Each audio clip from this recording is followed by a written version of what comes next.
안녕하세요. 주식시마론 권미란입니다. IT, 바이오, 그리고 자동차 부품주가 들썩입니다. 긴축에 대한 우려감이 조금 완화되면서 시장에서 활발하게 움직이고 중심에서 움직이고 있는 그런 업종들인데요. 글로벌 자동차 그리고 IT 기업들까지 전기차에 들어가는 부품이나 소재를 또 그 수직 계열화하려는 그런 움직임을 계속하고 있습니다. 공급망의 대부분을 완성차 업체 내부에 소유했었던 수직 계열화 시대에서 비용 절감을 위해서 외부 조달 시대로 접어들었었던 자동차 업계가 또 이렇게 다시 전기차 시장 도래와 코로나 확산이라는 반작용으로 인해서 다시 한번 수직 계열화 시대에 접어들고 있다는 평가들이 나오고 있는데요. 전기차와 자율주행으로의 전환으로 수요가 급증하고 또 공급이 부족한 그러한 아이템들에 대한 시장의 관심이 높아지고 있습니다. 특히 애플이 올해 큰 틀에서 애플카의 공급 업체 선정을 마무리하고 애플카 개발에 들어간다는 점에서 오늘 관련한 종목들 크게 상한가까지 치솟으면서 기대 심리를 반영하는 모습들 보여주고 있고요. 또 그리고 메타버스도 계속 봐야 합니다. 애플이 올해 초에 신형 AR 헤드셋을 개발할 것이라는 그 계획을 발표하기도 했었죠. 자, 이들 IT, 자동차, 바이오가 이끌 혁신 올해도 계속해서 주목해서 보셔야겠습니다. 오늘 시장 반등을 잘 해주고 있는데요. 오늘 시장 흐름 이해할 수 있는 주제 마련했습니다. 화면으로 보시죠. 오늘의 첫 번째 주제, 연준 제로금리 탈출 시점 저울질 미국 증시 방향성은? 오늘 대신증권 자산리서치부의 김남중 연구원 함께하겠습니다. 어서 오십시오. 네, 안녕하세요. 네, 문남중 연구원이 네. 함께하셨습니다. 네. 오늘 먼저 첫 번째로 미국 증시 흐름에 대해서 한번 평가를 해보겠습니다. 미국 증시가 1월 들어서 하락세가 가속화되는 분위기를 나타냈습니다. 12월 FOMC 의사록 발표가 나오면서 미국 증시가 1월장 들어서 하락세를 보였는데요. 특히 뭐 나스닥 같은 경우는 연초에 또 하루는 3% 이상까지 하락을 하면서 이런 것들은 또 중요한 시그널이기 때문에 시장에서 좀 주목을 했었는데요.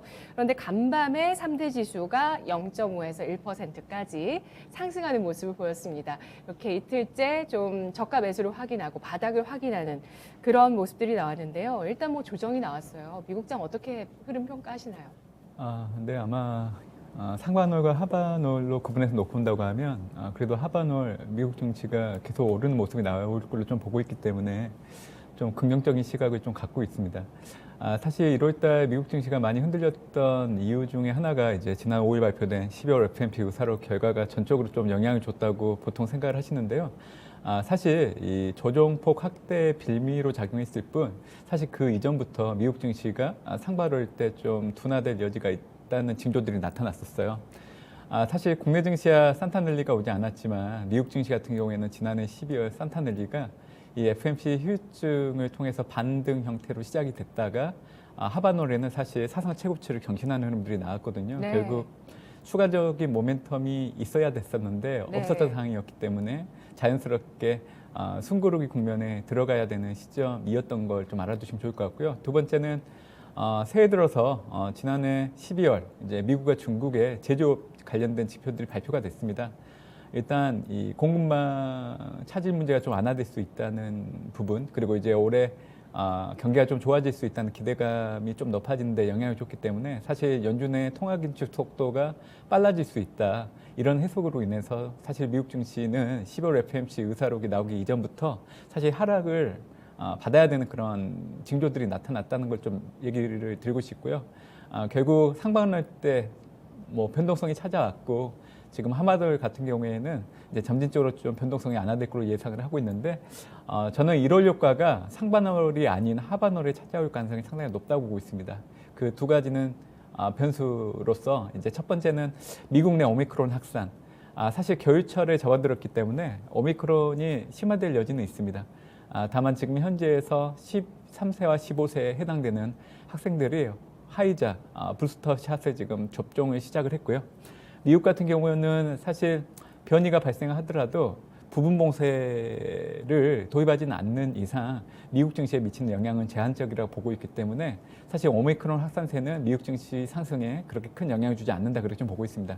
결국 관건은 지금 현재 진행되고 있는 휴먼 인프라 투자 법안이 통과되는지 여부입니다.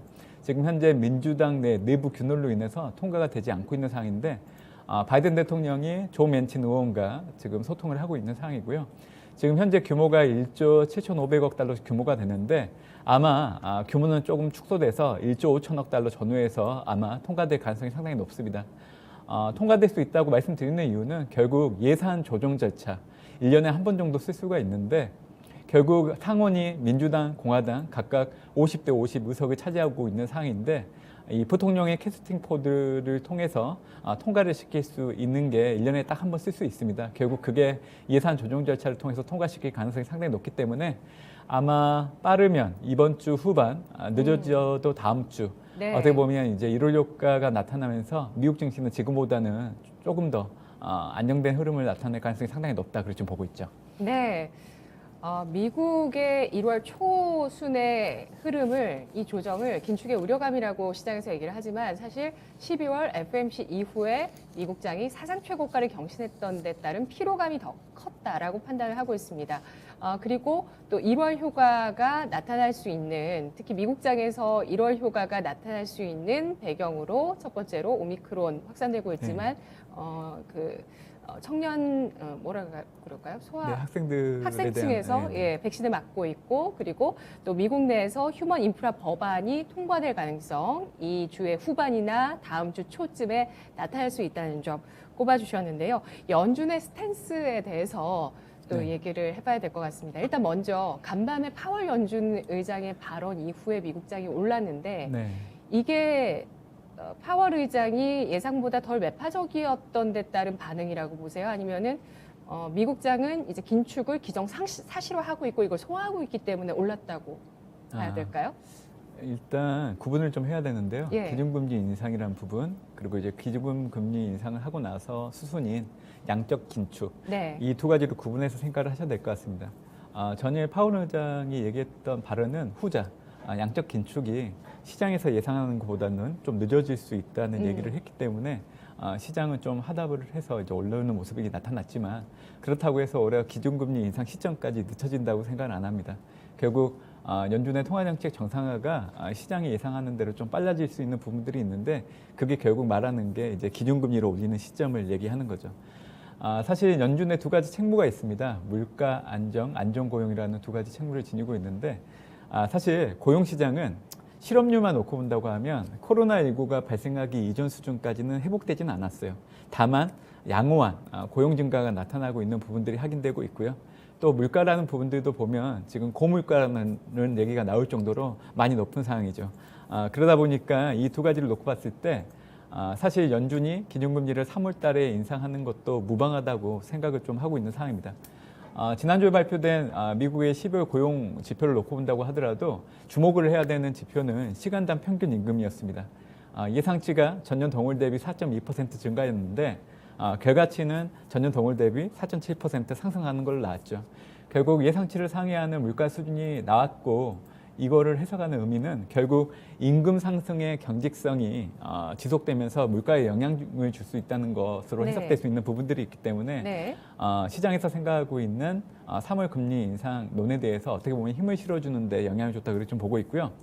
12월 FOMC 의사록을 놓고 온다고 하면 일부 위원들이 금리 인상 종료 이후에 나타날 수 있는 양적 긴축에 대한 얘기를 시작을 했다는 것을 한번 생각해 볼 필요가 있습니다.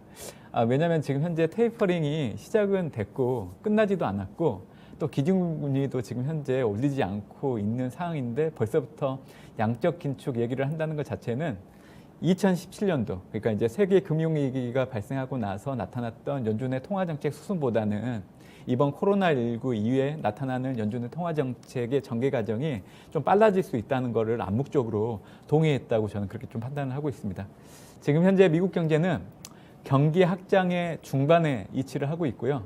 물가는 아무래도 이제 올해 1분기를 피크로 해서 좀 낮아질 걸로 좀 예상은 하고 있지만 연준이 생각하는 목표치가 2%입니다.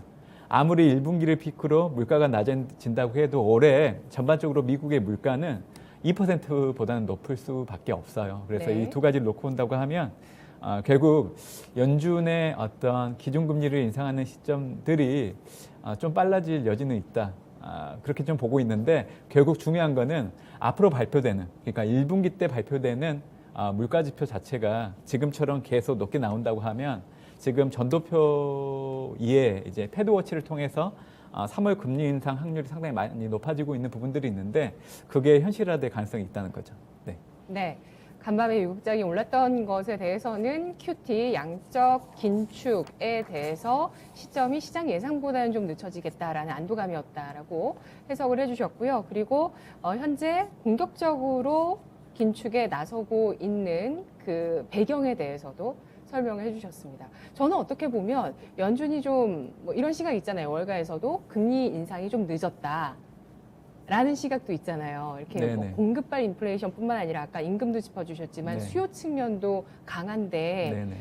지금 이제서야 금리를 인상하는 게 좀 늦었다 이런 얘기도 있는데 네. 과거 긴축 때보다는 연준이 공격적이라고 평가를 하시는군요. 네. 앞으로 이제 전개되는 어떤 기준금리 인상, 그 양적 긴축의 수순을 놓고 본다고 하면 예. 2017년도와 다른 부분들이 분명 있죠.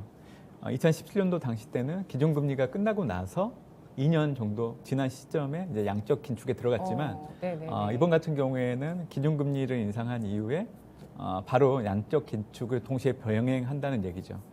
결국 연준이 이렇게 좀 빠른 속도로 이 긴축의 행동에 나서는 거는 결국에는 고용 시장보다는 이 물가가 너무 높기 때문에 이 물가를 빠른 속도 내로 낮추기 위해서는 사실 금리 인상만으로도 좀 어렵다고 생각하기 때문에 양적 긴축을 꺼내들었다고 보시면 됩니다. 지금 소비자 물가가 미국 같은 경우에는 6.8% 전년 동월 대비 정도 나오는 레벨을 보이고 있는데요. 사실 이제 이번 주 12일 날 미국의 12월 소비자 물가가 발표가 예정되어 있는데 오늘 밤이죠. 네, 예상치가 7.2% 정도 나옵니다. 지금도 높은데 더 높게 나오는 게 예상되고 있다는 상황이죠. 결국 이러한 물가들을 잡기 위해서는 두 가지를 병행을 해야 된다는 생각을 좀 가지고 있는 것 같고요. 올해 연준이 생각하고 있는 소비자 물가는 연평균 2.6%, 그리고 근원 CPI로 놓고 본다고 하면 2.7% 정도 됩니다. 근데 지금 현재 현실적으로 보면 길이가 상당히 크잖아요. 그래서 기준금리 인상 가지고는 지금 현재 레벨을 연준이 생각하고 있는 목표치 정도까지 내리기는 좀 어렵다고 보고 있기 때문에 그거를 현실화시키기 위한 과정 중의 일환으로 해서 두 가지를 병행하려고 하는 암묵적인 생각들이 있다고 저는 그렇게 좀 보고 있습니다. 그래서 2017년도와 뭐 비교를 해보면 사실 네. 지금 현재의 어떤 긴축 속도는 상당히 빠를 수 있다고 좀 생각을 해보고 있는 상황입니다. 네. 그에 대해서 지금 파월 연준 의장이 소통을 하고 있고 그것에 대해서 시장이 어쨌든 조정 이후에 또 간밤 반등까지도 나왔습니다. 오늘 밤에 나올 미국의 CPI 12월 수치 전망치가 7.1% 나오는데 연준의 목표 물가는 2.6%라고 합니다. 이것을 낮추기 위해서 금리 인상에 뒤이어서 시차를 두지 않고 곧바로 양적 긴축을 나서겠다라는 스탠스를 시장에 계속 시그널로 제시하고 있습니다. 자, FOMC 의사록 발표 이후에 미국 국채 금리가 고공행진하면서 또 미국 내 관련 주식들에 영향을 줬는데요. 이에 대해서 진단해 주시죠. 네, 사실 미국채 금리 급등이 최근에 좀 부각됐던 부분들이 있었는데 또 이번 주 들어서는 좀 완화되는 모습들이 나타나고 있어요. 네. 결국에는 연준의 통화 정책의 어떤 전개되는 과정에 따라서 상당히 영향을 좀 많이 받고 있다고 생각을 하고 있는데요. 사실 최근에 치솟았던 미국채 금리 수준은 올해 연준이 예상하는 기준금리 3회 인상, 그리고 이제 하반기 때 양적 긴축을 시행한다는 걸 염두에 두고 그게 반영돼서 치솟았다고 그렇게 좀 봐주시면 될 것 같습니다. 일단 당장 실행에 옮겨진 건 하나도 없고요. 양적 긴축 같은 경우에는 이제 막 논의를 시작했던 부분들이 있기 때문에 미국채 10년물 금리 급등은 과도한 측면이 상당히 컸다고 저는 해석을 하고 있습니다. 올해 테이퍼링이 시행되고 있는데 아무래도 전년 대비 비교를 하면 1조 달러 정도 규모가 줄어드는 게 예상이 된다 보시면 될 것 같습니다. 이 양적 긴축이 공시가 되기 전에 사실 이제 만기 도래분의 어떤 대투자가 계속 이뤄지고 있는 상황이고 예. 그렇게 된다고 하면 지금 현재 연준의 대차대표 규모 네. 약 9조 달러 정도 됐는데 그게 유지된다고 그렇게 좀 보시면 되기 때문에 사실 시장에서 예상하는 어떤 급격한 유동성의 어떤 이제 긴축이 나타나지는 않는 상황이라고 그렇게 좀 봐주시면 될 것 같아요. 그리고 이제 금리 또한 올해 3회 이상 올린다고 하더라도 올해 연말을 놓고 본다고 하면 이 미국채 10년물 금리가 1.5에서 2.0% 사이에서 계속 움직일 겁니다. 그래서 이런 금리 수준이라고 하면 사실 뭐 증시에 미치는 영향력이 그렇게 크진 않을 걸로 그렇게 좀 예상을 해보고 있고요. 결국 앞으로 금리의 변동이 상당히 작년보다는 많이 빠르게 빈번하게 나타날 겁니다. 결국 지금 현재 주식시장이 어떻게 보면 경제 수준이나 이익 전망에 비해서 좀 과도하게 높은 상황이라는 얘기들이 좀 나오고 있는 상황이기 때문에 앞으로 금리 상승의 어떤 속도에 따라서 변동성 확대는 좀 불가피한 부분들은 있다고 그렇게 해석을 해주시면 좋을 것 같습니다. 네. 일단 이번 주에 2020년 1월 이후에 최고치인 1.8% 돌파 시도가 나왔습니다. 미국 10년물 국채 수익률. 거기서 좀 둔화되는 양상을 보여주고 있지만 금리가 올해는 좀 급변동하는 대신에 박스권을 형성하는 흐름으로 예상을 하고 있습니다. 10년물 금리 예상치 1.5에서 2% 범위 내에서 움직이면서 시장에 영향을 줄 것이다라고 판단을 해주셨는데요. 이렇게 예상보다 좀 더 가팔라지고 있는 긴축의 스텝. 이 속에서 미국 증시가 과연 기회가 나올 수 있을 것인가. 아까 제가 잠깐 말씀드렸던 게 그러니까 미국장이 긴축을 당연히 이제 앞으로 수순을 빠르게 할 거다라는 것을 좀 받아들이고 있나요? 라고 질문 드렸던 것은 결국에 이제 미국장이 좀 최근에 이렇게 흔들림이 있었지만 그래도 상승 추세로 계속 이어나갈 것인가에 대한 질문이거든요. 네. 더 강해진 긴축이 미국장의 기회가 될까요? 이번 올해도 사실 이제 투자 기회로 작용할 수 있는 구간들은 도래한다고 생각을 하고 있고요. 짧게는 이번 달은 하반년에 1월 효과가 나타날 걸로 좀 예상을 하고 있고, 예. 연준이 첫 기준금리를 올리기 이전까지는 미국 증시의 순항은 계속 될 걸로 좀 보고 있습니다. 그래서 최근에 너무 높아진 변동성 때문에 갑자기 이제 무너지는 거 아니야? 약간 이런 우려를 많이 가지고 있는 투자자분들이 계시는데 네. 전혀 걱정 안 하셔도 되고요. 중요한 거는 연준의 첫 기준금리 인상 전까지는 미국 증시는 계속 올라갈 여지가 있다고 저는 생각을 하고 있습니다. 제가 올해 연간을 놓고 본다고 하면 미국 증시의 가장 위험한 시기는 2분기로 보고 있습니다. 제가 그렇게 보는 이유는 결국 계속 거듭들여서 말씀드리고 있는데 연준의 통화정책 정상화가 시작되는 그 구간이 2분기가 될 수 있다는 거죠. 일단 최근에 이제 패드워치를 통해서 3월 금리 인상 확률이 한 달 전 27%에서 최근에 거의 75%를 넘어가는 수준으로 많이 올라와 있는 상황이긴 하지만 기본적인 수순 스텝은 빠르면 5월, 늦어지면 6월 정도면 기준금리를 인상할 가능성이 있다 그렇게 생각을 하고 있는 거고 만약 1분기 때 물가 부담이 계속 지속된다고 하면 3월 달 인상도 현실화될 가능성이 있다고 일단 그렇게 시나리오를 세워놓고 있는 상황입니다. 결국 2분기 때 연준이 첫 기준금리를 인상하는 시점이 된다고 하면 가장 타격을 받는 미국 주식이 아무래도 성장주가 될 겁니다. 왜냐하면 금리 그리고 물가 불안이 지속된다는 상황 하에서 놓고 본다고 하면 이 미국 기업들 내에서도 그동안 성장이라는 부분들을 염두에 두고 시장에서 할인율 상승에 가장 큰 수혜를 받았던 기업들 같은 경우에는 조정 압력이 상당히 많이 커질 수밖에 없거든요. 그래서 저는 올해 연간을 놓고 봤을 때 2분기가 어떻게 보면 미국에 투자하는 좋은 기회가 될 수 있을 걸로 좀 보고 있는데 사실 성장주의 가격 조정이 상당히 가파르게 일어날 걸로 좀 보고 있는 부분들이 있어서 일단 2분기 때 성장주를 좀 사보고자 하는 투자자들 입장에서는 좀 기다리셨다가 보신다고 하면 2분기 때 정말 싼 가격으로 미국의 성장주를 담을 수 있는 시점이 형성되지 않을까 생각을 해보고 있는 상황입니다. 네, 미국의 금리 인상 시그널이 나왔던 12월 FOMC 이후에도 미국장이 계속 오르면서 고점을 경신했는데요. 그처럼 미국의 기준금리 인상 첫 번째 금리 인상이 나오기 전까지 미국장은 상승해 나갈 것으로 예상을 해주셨습니다. 그리고 2분기가 미국장이 가장 좀 출렁임이 크고 위험이 큰 시점으로 보셨지만 이때는 성장주를 잡는 기회로 삼아야 된다라고 하셨는데요. 여기에서 그럼 이 질문도 한번 드려볼게요. 미국 내에서는 미국장이 버블이다라는 얘기도 나오거든요. 미국 내에서도요. 예. 그런데 그렇다면은 어쨌든 지금까지는 그런 버블 우려감이 있더라도 계속 뭐 연준의 어떤 시그널이나 이런 것들로 인해서 조정을 받고 다시 올라가고 이런 과정을 계속 거쳤습니다. 나스닥의 성장주가 고점 대비해서 얼마까지 하락했을 때가 매력적인 시점이라고 보세요? 예를 들면 뭐 테슬라랄까요? 예, 고점 대비해서 네. 어느 정도까지 조정을 받으면 적극적으로 네. 볼 수 사실은 있을까요? 나스닥 지수를 가지고 밸류에이션을 접근하기보다는 변동성이라는 측면을 놓고 봤을 때 사실 적합한 어떤 지수는 안 될 거로 좀 저는 생각을 하고 있습니다. 그래서 S&P 500 지수를 가지고 밸류에이션을 논하는 게 훨씬 더 합리적이라고 생각을 하고 있는데요. 지금 현재 S&P 500 지수의 12개월 선행 PR은 21배 전후에서 움직이고 있는 상황입니다. 과거 코로나19 이전의 평균적인 수준을 놓고 본다고 하면 이 12개월 선행 PR이 16배에서 18배 사이에서 움직였기 때문에 사실 지금 현재 나타나고 있는 네. 밸류에이션 지표는 상당히 높은 상황이라서 한 축에서 나타나고 있는 어떤 너무 과도하게 버블이 형성된 거 아니냐는 목소리가 나오는 것들도 사실 틀린 얘기는 아닙니다. 근데 중요한 거는 코로나19 이후에 위기를 겪고 나서 사실 금융위기 때보다 양적인 규모를 놓고 본다고 하면 3배 더 큰 규모로 사실 시중의 유동성을 풀어놓은 상황이기 때문에 네네. 지금은 유동성의 힘으로 미국 증시가 올라가는 장이라고 그렇게 해석을 하시는 것도 무방하다 그렇게 저는 보고 있습니다. 그래서 네.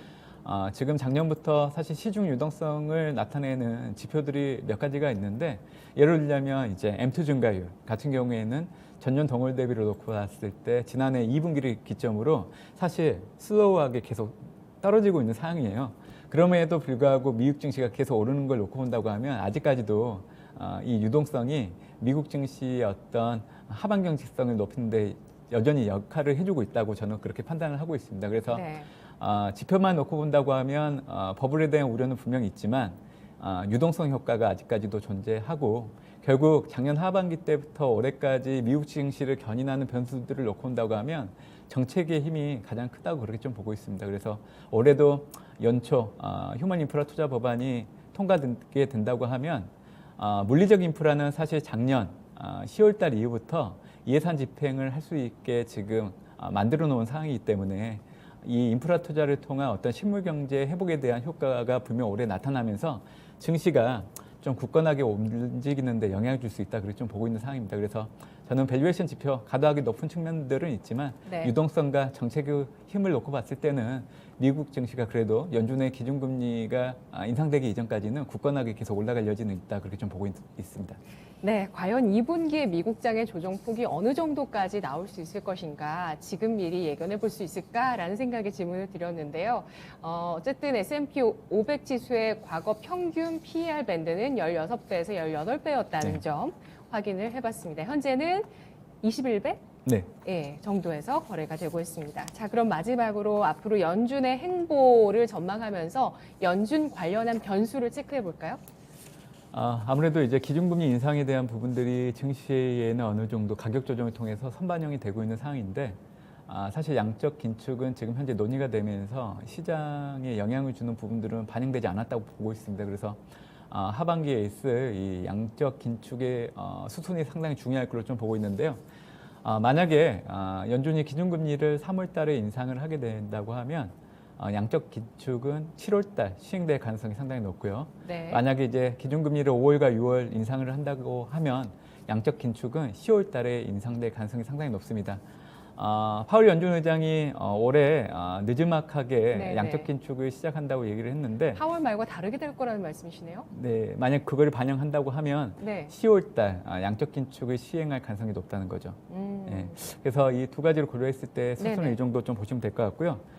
글로벌 금융위기 때는 재투자 중단 규모를 월 100억 달러에서 시작을 해서 분기별로 100억 달러씩 늘려서 이제 500억 달러까지 높인 상황으로 재투자 중단을 했었던 상황인데 이번 국면에서는 월 250억 달러로 시작을 해서 2023년도 초가 되면 1000억 달러 정도로 확대될 가능성이 크다고 보고 있습니다.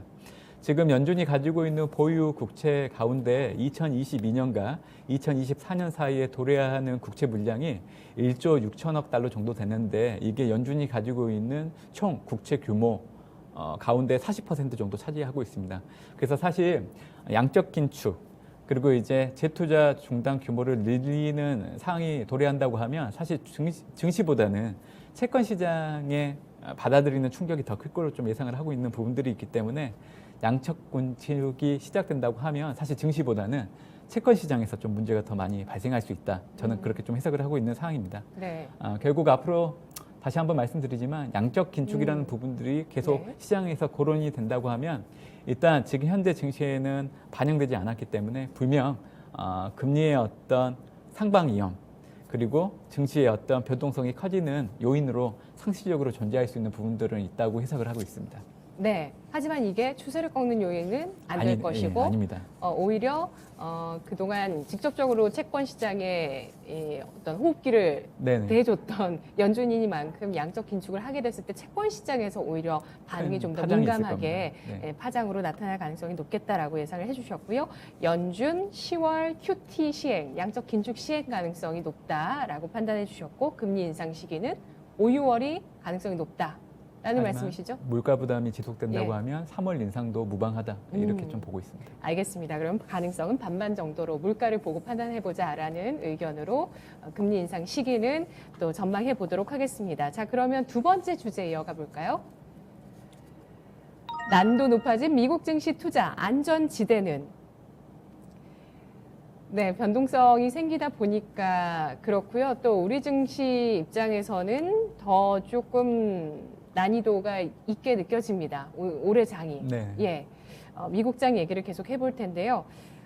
고성장하는 그 빅테크주에 대해서 높은 밸류에이션을 주는 그런 유동성 장세 시기에서 이제 어떤 큰 배가 방향을 긴축으로 돌리다 보니까 이게 좀 많이 출렁이고 있는데 빅테크 그동안 굉장히 좋았었는데요. 앞으로 계속 갈까요? 아니면 여기서 멈출까요? 네.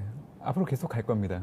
다만 올해는 좀 가도기적인 어떤 시점을 맞이하고 있는 상황이기 때문에 올해는 사실 상반기만 놓고 본다고 하면 사실 성장주보다는 좀 가치주가 부각될 여지가 있다고 그렇게 좀 보고 있고요. 네. 결국 연준의 기준금리 인상 전에는 물가와 금리 불안이 이어질 수밖에 없는 상황이기 때문에 이런 상황에서 수혜를 받을 수 있는 대표적인 섹터는 금융주 그리고 이제 가격 전가를 할 수 있는 기업들이 속해 있는 어떻게 보면 소비재가 해당되기 때문에 사실 상반기를 놓고 본다고 하면 성장주보다는 이제 가치주 그러니까 성장주가 가치주의 그늘에 쌓여서 사실 이제 부각이 되지 않은 흐름들이 나타날 것으로 좀 보고 있는 거죠. 네. 다만 연준이 과거 기준금리를 올리게 되면 사실 기준금리를 올렸던 당해 월 상당히 최대 이제 마이너스 7% 정도까지 좀 큰 조정이 한번 오게 됩니다. 네. 그럴 경우에는 당연히 가치주보다는 성장주의 낙폭이 클 수밖에 없기 때문에 그래서 저는 올해 2분기가 가장 위험한 시기라고 생각을 하고 있고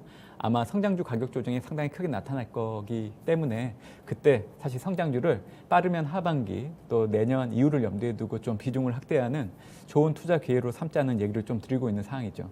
아마 성장주라고 하면 많은 범주들이 있는데 아무래도 이제 성장하는 어떤 성장성을 염두에 두고 본다고 하면 일단 뭐 메타버스 또 2차 전지와 전기차 그리고 우주항공 이런 네. 것들을 좀 중심적으로 좀 관심을 가지면 좋지 않을까 그런 생각을 좀 해보고 있는 상황입니다. 제가 기준금리 인상이라는 얘기를 좀 많이 들고 있지만 결국 기준금리 인상을 하더라도 성장주에 대한 불확실성이 갑자기 없어지지는 않을 거예요. 결국 중요한 거는 연준이 기준금리를 인상하기 전이기 때문에 시장에서는 불확실성으로 해석을 하고 있지만 기준금리를 인상하고 나서는 지금 현재 미국 경제가 기준금리를 올릴 정도로 경제에 대한 자신감을 바탕으로 하고 있구나. 이런 해석들로 매기가 옮겨가게 될 겁니다. 그런 국면이 도래하게 되면 그때부터가 이제 성장주가 가치주보다 부각될 수 있는 시점이라 그렇게 좀 보고 있기 때문에 네. 이제 이런 기준으로 놓고 본다고 하면 사실 상반기 때는 가치주가 좀 부각되고 하반기 때는 이제 성장주가 부각되는 그런 국면이 도래할 것으로 좀 보고 있기 때문에 올해는 양분돼서 투자하는 전략들을 유지하지는 않을까 이런 생각을 좀 해보고 있는 상황입니다. 네. 금리 인상 시점까지는 가치주 시대가 될 것으로 예상해 주셨고요. 그리고 그 금리 인상 시점까지 성장주는 조정의 가능성이 높겠다고 보고 있습니다. 다만 미국 경제에 대한 자신감을 회복했을 때 다시 한번 미국의 빅테크 주들은 상승할 수 있을 것으로 예상을 해 주셨는데요.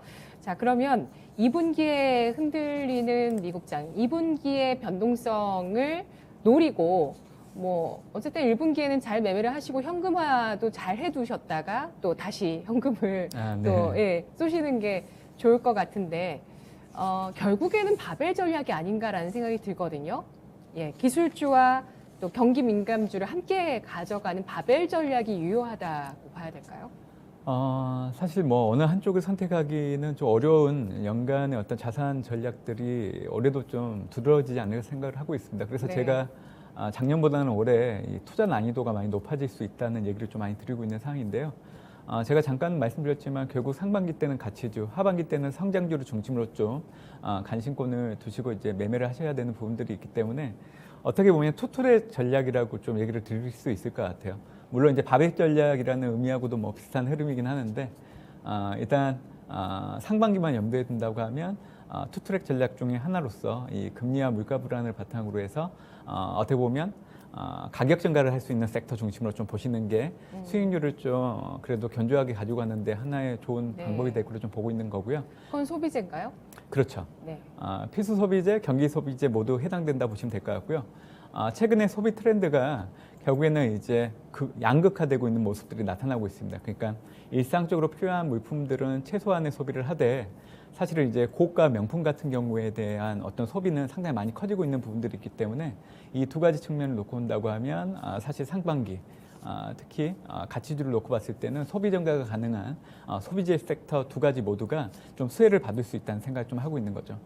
그리고 나서 이제 하반기에 접어들게 되면 이제 가치주의 비중을 좀 줄이고 성장주의 비중을 늘리는 전략으로 가는 전략들이 유효하다 그렇게 좀 보고 있는 거죠. 그래서 저는 2분기 때 많이 흔들릴 때 성장주를 많이 담아놓으라고 말씀드리는 이유는 결국 이 미국 경제 그리고 미국 증시가 성장하는 어떤 동력들을 놓고 온다고 하면 결국 혁신 기업을 통해서 미국의 잠재 성장률을 높이는 형태로 그동안 미국은 성장을 해왔던 겁니다. 네. 그리고 코로나19 이후에도 미국 경기 회복을 위해서 지금 미국 정부가 꺼내들고 있는 정책들을 보면 디지털 산업에 대한 정책을 상당히 많이 강조를 하고 있고 예산 집행도 많이 하고 있는 상황이죠. 네. 그러니까 금융위기 때 보면 지금 현재 여러분들이 미국 주식 할 때 투자하는 마갓이라는 종목들이 그때 디지털 산업의 어떤 정책 수혜를 받고 지금의 이상으로 많이 올라왔듯이 코로나19 이후에 어떤 혁신 기업들을 놓고 온다고 하면 메타버스,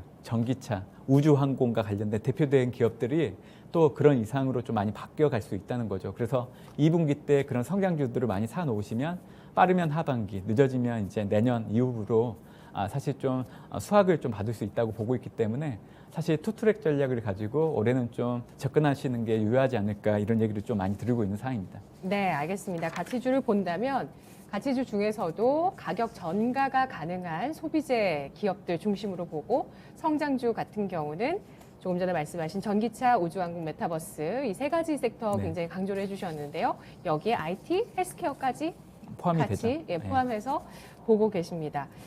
작년에 우리나라 주식시장을 짓눌렀던 요인 가운데 하나이기도 합니다. 공급망 네. 이슈인데요. 연준이 글로벌 공급망 압력 지수를 공개했는데요. 공급망 병목 현상이 완화될 조짐을 여기에서 볼 수 있을까요?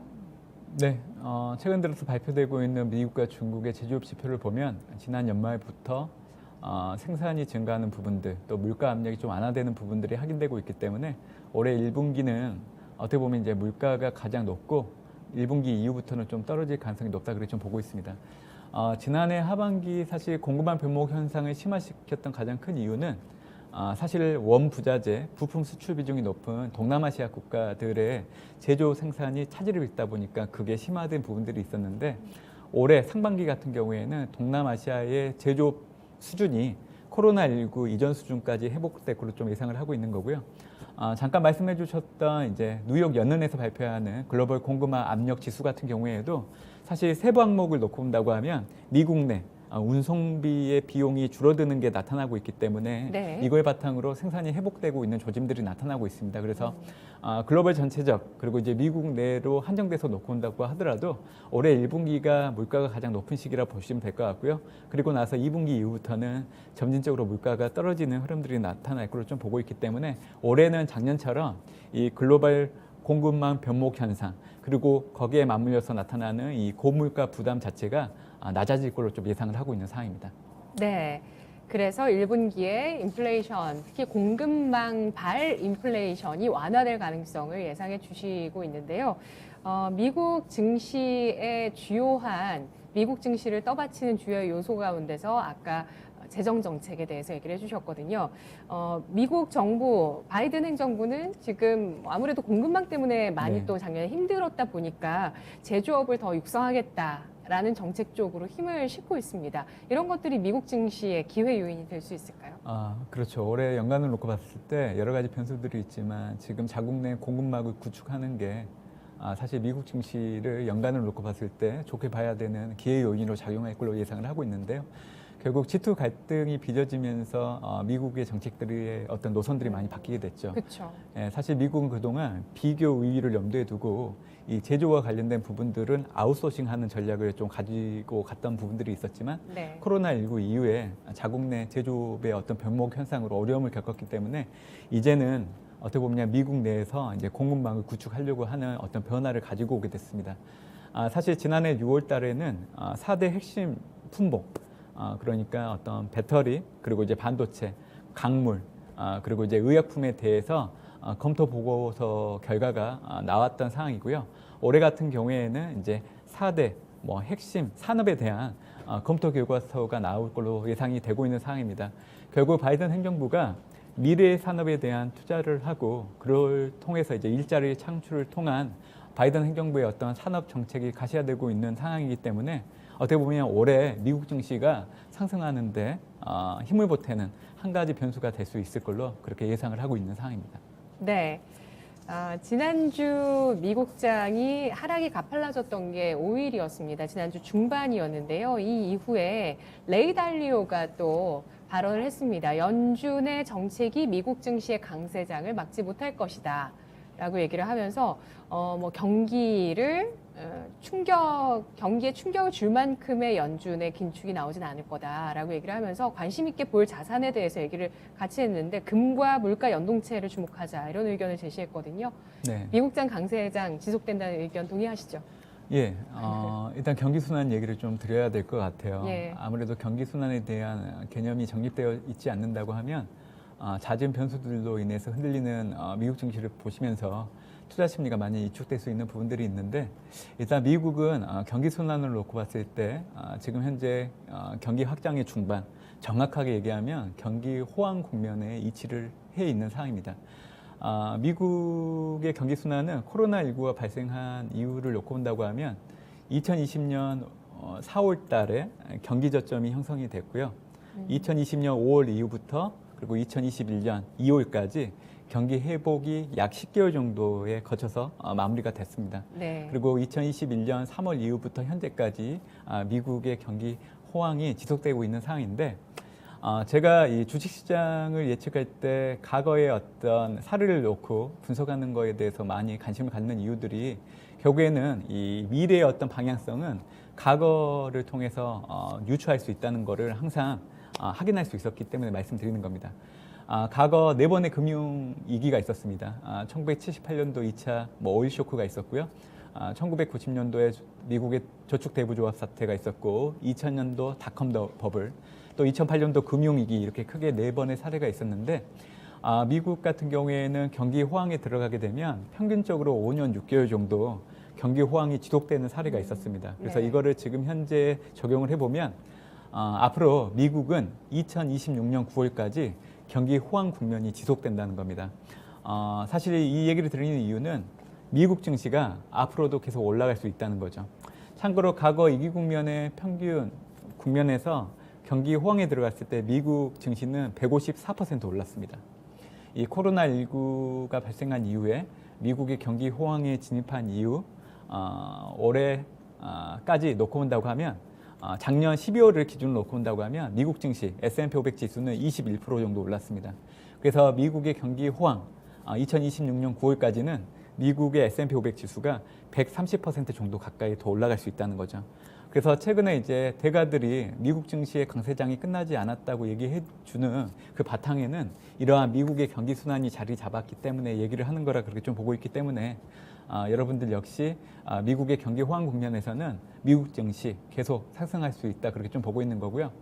코로나19가 종식됐다는 가정하에서 접근한다고 하면 미국 증시 내에서 아웃퍼폼했던 대상들은 보통 나스닥 지수, 그리고 성장주, 그리고 섹터로 놓고 온다고 하면 IT, 경기소비재, 헬스케어가 경기 호황 국면에서 다른 타 자산보다 수익률이 좋은 그런 결과값이 나오는 상황입니다. 그래서 앞으로 이제 미국 증시를 그런 추세를 놓고 본다고 하면 제가 말씀드렸던 지금의 어떤 투자 대상들을 위주로 접근을 하신다고 하면 좋은 성과를 얻으실 수 있는 하나의 계기가 될 걸로 예상을 하고 있는 상황입니다.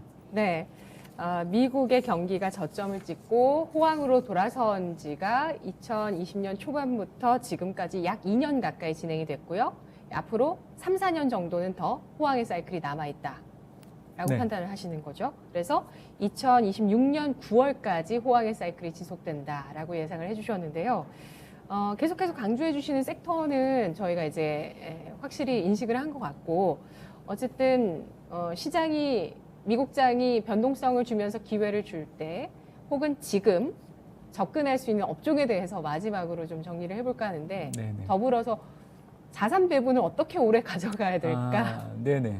에 대한 고민까지 좀 네. 해결을 해주시죠. 일단 올해는 전반적으로 작년보다는 투자 난이도가 높아지는 것은 분명합니다. 네. 그리고 연준의 기준금리 인상이라는 또 어떻게 보면 악재면 악재고 호재면 호재일 수 있는 이벤트가 있기 때문에 네. 사실 올해 연간을 놓고 봤을 때 2분기가 미국 증시는 가장 위험한 시기가 될 걸로 좀 보고 있어서 기준금리가 처음으로 인상되기 이전까지는 좀 미국 증시는 순항할 수 있다. 이런 뷰를 좀 가지고 있는 상황이고요. 올해 연간을 놓고 본다고 하면 투자를 할 때 어차피 시장 불확실성을 감안한다고 하면 고배당 같은 경우에는 낮은 변동성을 갖고 있는 또 특징들이 있죠.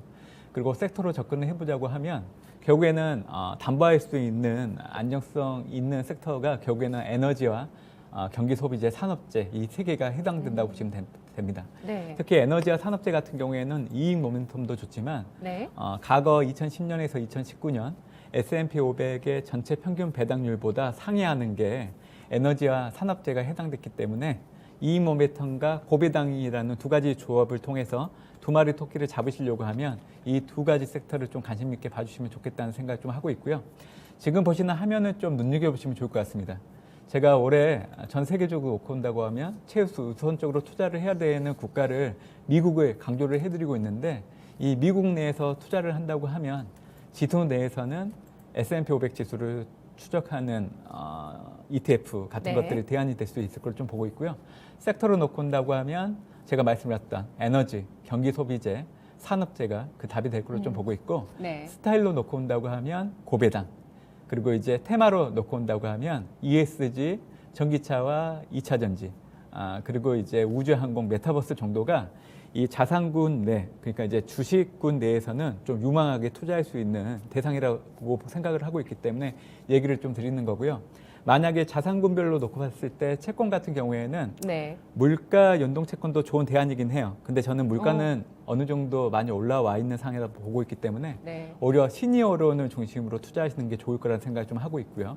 원자재 같은 경우에는 결국 올해 하반기 때는 기저효과가 해소되면서 미국의 경기 회복이 가시화되는 흐름들이 나타날 겁니다. 결국 그렇게 된다고 하면 산업금속에 투자하는 게 좋은 대안이 될 걸로 좀 보고 있고 결국에는 연간으로 놓고 본다고 하면 이 인플레이션에 대한 부담은 계속 될 걸로 좀 보고 있기 때문에 금에 대한 관심도 높일 필요가 있다고 생각을 하고 있습니다.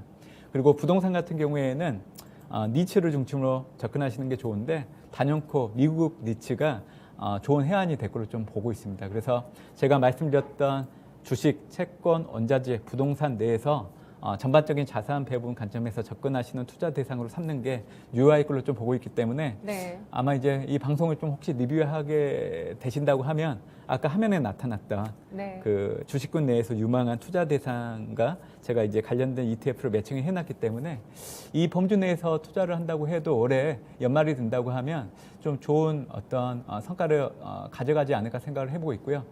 제가 이 얘기는 안 드렸었는데 올해 연간으로 놓고 본다고 하면 S&P 500 지수를 하단 4,300, 네. 상단은 5,300 정도를 좀 보고 있는데 올해 연말이 된다고 하면 S&P 500 지수 기준으로 5,100 정도까지는 무난하게 올라갈 여지가 있다고 생각을 하고 있습니다. 그래서 하반기가 어떻게 보면 상반기 때 좋은 투자 기회를 마련하는 기회로 작용하신다고 하면 하반기 때는 좋은 성과들이 좀 나타날 수 있는 국면이 되지 않을까 그런 예상을 좀 해보고 있는 상황입니다. 네.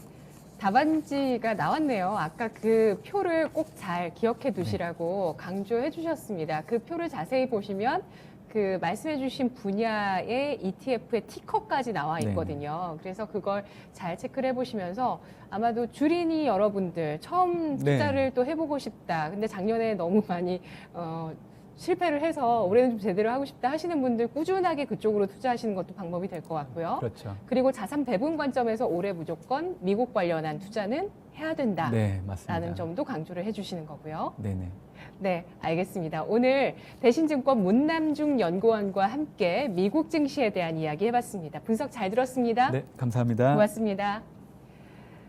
네, 주식 시마론이었습니다. 문남중 연구원을 2019년에 제가 그때 다른 방송에서 마지막으로 인터뷰했을 때 리츠주 강조해 주셨던 연구원으로 저는 딱 기억을 하는데 또 역시나 여전히 미국 리츠뿐만 아니라 미국의 전반적인 또 중요한 섹터 또 S&P 500, ETF 계속 추종하자라는 의견 주시네요. 자, 오늘장 아시아 증시 모두 올라가고요. 그리고 코스닥도 현재 2%까지 상승하면서 장중 고점 부근을 형성하고 있습니다. 지금까지 투자 판단에 도움드릴 수 있는 내용들 전해드렸고요. 다만 주가의 상승과 하락을 보장하지 않는다는 점 유의하시면서 투자하세요. 시청해주신 여러분 고맙습니다.